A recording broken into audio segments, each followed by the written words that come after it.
It's time to talk about Star Trek. Hi, I'm Aaron Jones, and welcome to another episode of The Aaron Jones Show. Now, it's been a few weeks, 3 weeks, since I put out the last episode, which was about Star Wars, and this episode is going to be about Star Trek. Now, I was going to do one about the Apple event and Apple stuff, but I just didn't have time. I was busy. I did get a new iPhone 11 with in the product red, so that's very happy. My broken, dead iPhone 7S Plus, 7 Plus S Max is with a broken screen. I still have it here for now, so we're going to use that for something later. Anyways, this is very good, and I'll do a video about that some other time.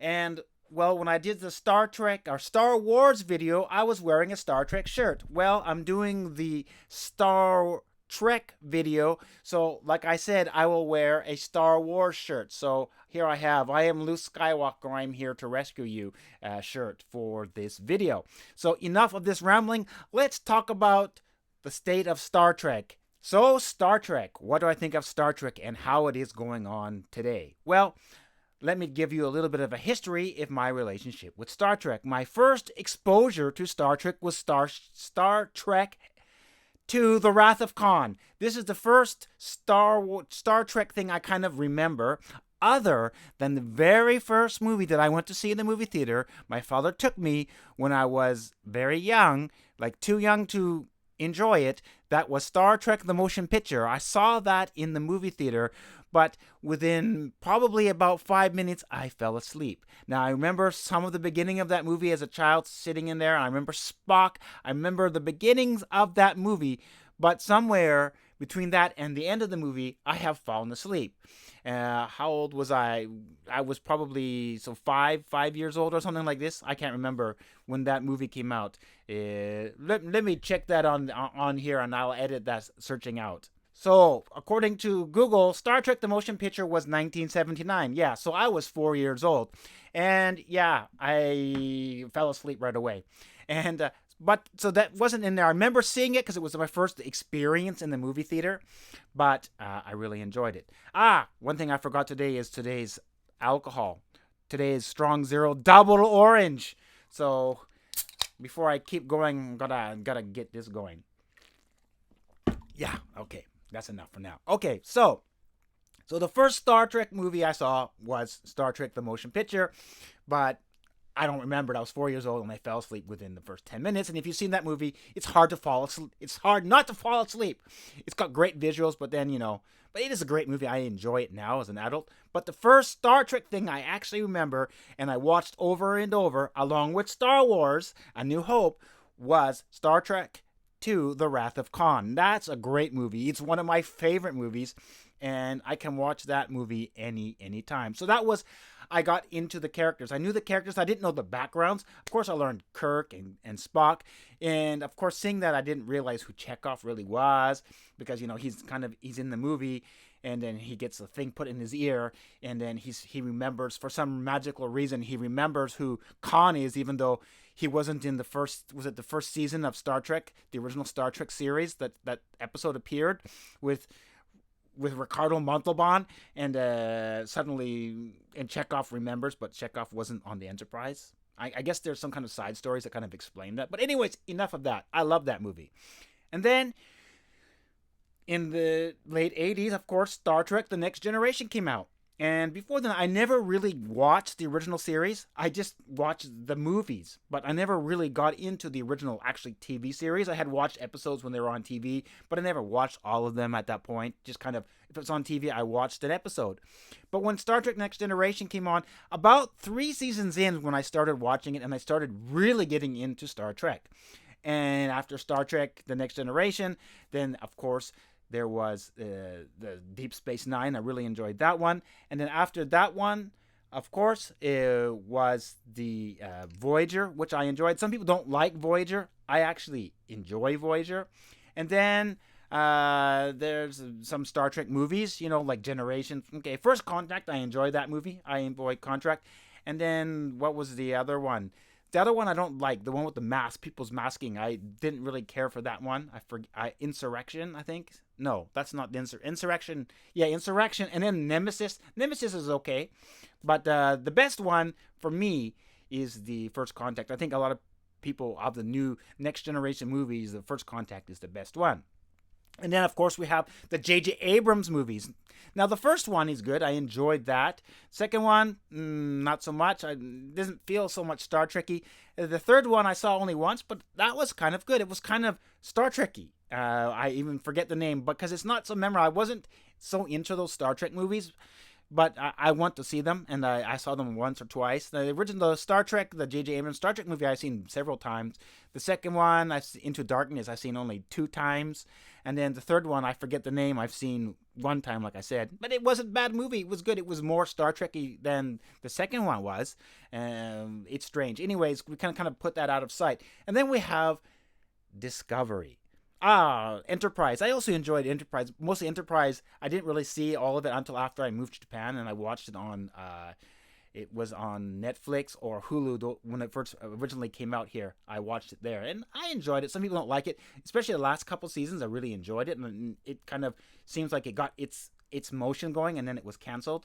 But I really enjoyed that series. It wasn't bad for me. It was Star Trek, and it was Star Trek enough. And then they started getting interesting, and then it was maybe too late. Anyways, so we have Discovery. Now, Discovery has mixed feelings. I'm happy to see a new Star Trek now. Season 2 is already finished. In Japan here, it's on Netflix. And it doesn't feel so much for me for Star Trek because I'm kind of a next generation, like the big thing is Star Trek The Next Generation for me. And so it just doesn't feel like that. It doesn't feel like the original series as well. Now, since then, I have seen all the original series. I've seen all of Next Generation. I've seen all of Deep Space Nine. I've seen all of Voyager. And I've seen all the Star Trek movies. But the Discovery, just something didn't do it for me.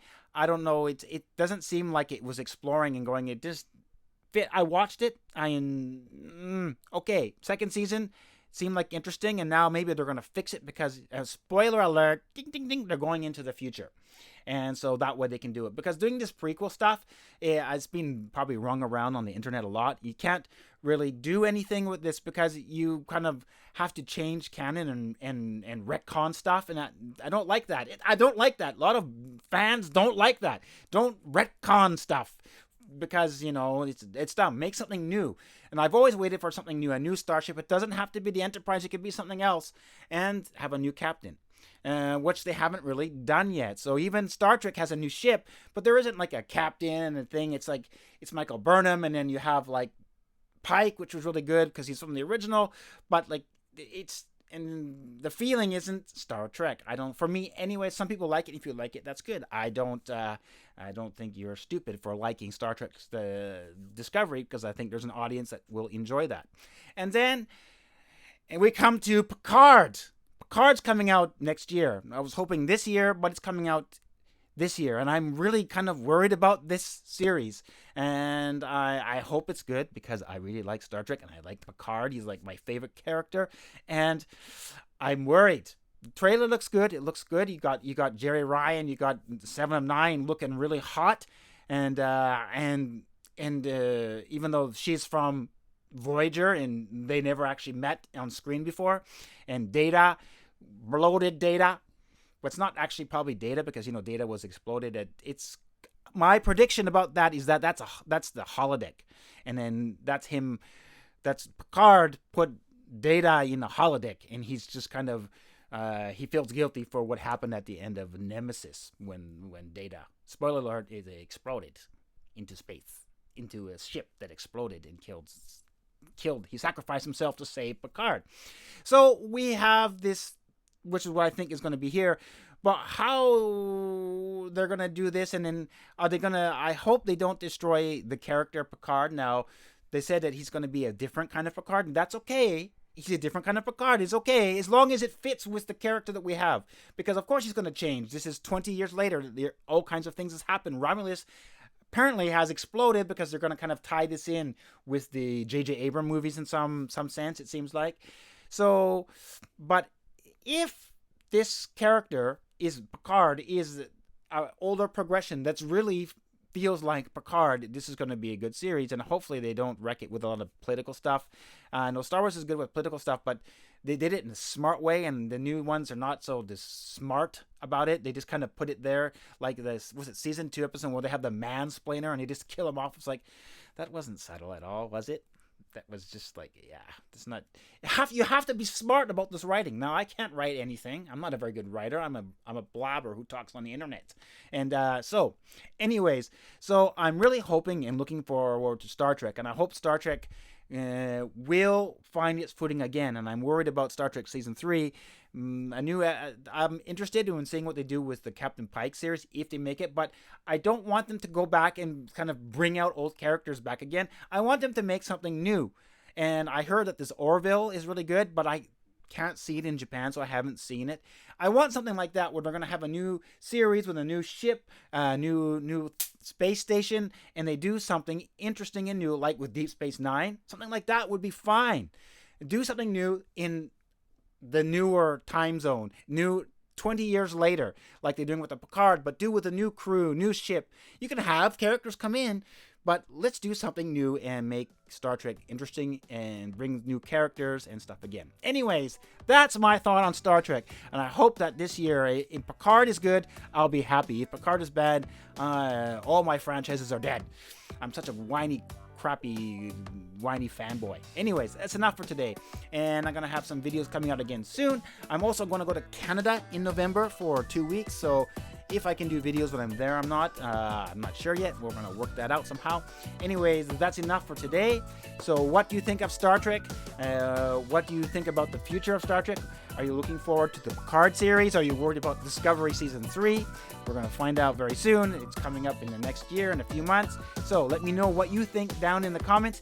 And until next time, see you again on The Aaron Jones Show.